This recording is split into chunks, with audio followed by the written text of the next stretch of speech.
This is Las Vegas Real Estate Now, where we bring you the 3 E's: educate, empower, and engage. I'm your host, Harvey Blankfeld, along with our co-host, Shelley Brown, and we've been selling homes here in Southern Nevada since 1988. Shelley and I are also very proud to be part of the Real Estate Radio Network. That is a national network of local real estate professionals delivering timely, balanced truths about local market conditions. And with Shelley and I in studio, we have Tracy Ruccia from Equity Title. She's the Executive Vice President and County Manager. I wanted to talk to you as an escrow person about, Shelley and I have talked about this before, about our new contract, the new GLVAR contract that they just came out with. And there's some pretty significant changes. Usually they change the contract. It's like, oh, they changed this, they changed the word to with, and they changed this word to that word. That's all. But this is some major changes in this contract. Some of it is, yes. And one of them you were mentioning before, I want to talk about that, is trash. Correct. Is how we handle the trash bills, because the way it is right now, it's kind of ugly, and the new contract kind of cleans that up a little bit. Actually, with Republic Services, as we all know, we pay our trash bills quarterly. And what the new contract is calling for is that escrow companies now prorate for trash. How was it before? It just didn't get prorated. Paid current at close of escrow. Correct. Some of the other changes are we've implemented basically contingency deadlines in our new contract. Yes. The new contract includes a contingency deadline for the appraisal, one for the loan itself, which is really different because up until now the contract gave the buyer the loan contingency right up to the day of closing. Mm-hmm. But this one says now there's actually a deadline for that. And that impacts escrow pretty dramatically because once that deadline passes, that earnest money belongs to the seller. Okay, but does it say in there it'll be released to the seller? No, it says it'll be released to the buyer. If they decide they want it, it'll be released to the buyer without the seller's signature. Would you do that as a title company? No, but what's happening is that the contract is between the buyer and seller. Mm-hmm.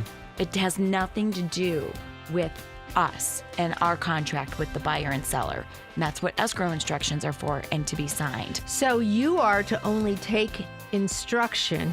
You are a disinterested third party. Absolutely. So if the contract says the buyer gets the money back and the seller says don't give it back, you can't do anything. We hold it. It says that the buyer gets it without the seller's signature. It doesn't say the seller gets it without the buyer's signature. It doesn't say that. Right. The contract does not say that. Right. The contract says that they've waived the contingency, but it doesn't say they get the money. But it does say that they've waived the contingency. There's other contingencies done. But what it does say is that if the buyer cancels before the appraisal contingency is up, that they get the money without the seller's signature. That's what it says. And that's the area you still have contention with. And I understand that. I understand that. Okay. And may I just add why, not to be difficult, one of the other reasons, not only that's not a contract with us, but because we're not knee deep in the actual transaction like you guys are, we're doing the escrow side. I don't know when the due diligence stages are up or not. Right. I mean, I don't know. You don't know if the appraiser went out. I have no idea. Know if the inspector Right. Exactly. went out. So Yes. we can't police those items, and you're asking us to police those items in order to release earnest money without signed cancellation instructions. It goes even beyond that because I heard someone talking about Darren Welsh making a presentation down at our Green Valley office and talking about people who were going to continue to use the old contract because he knew it was going to happen. Yes. And he said that they basically relinquished their right to E&O because they're not using the most current document. Ooh. This is a scary thing. So if you're an That's agent, errors and I was omissions just gonna say, insurance, guys.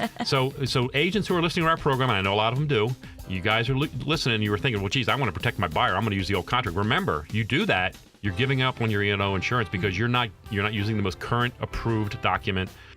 You've been listening to Las Vegas Real Estate Now with hosts Harvey Blankfeld and Shelley Brown. Please tune in every Saturday at 11 a.m. right here on News Talk 720 KDWN.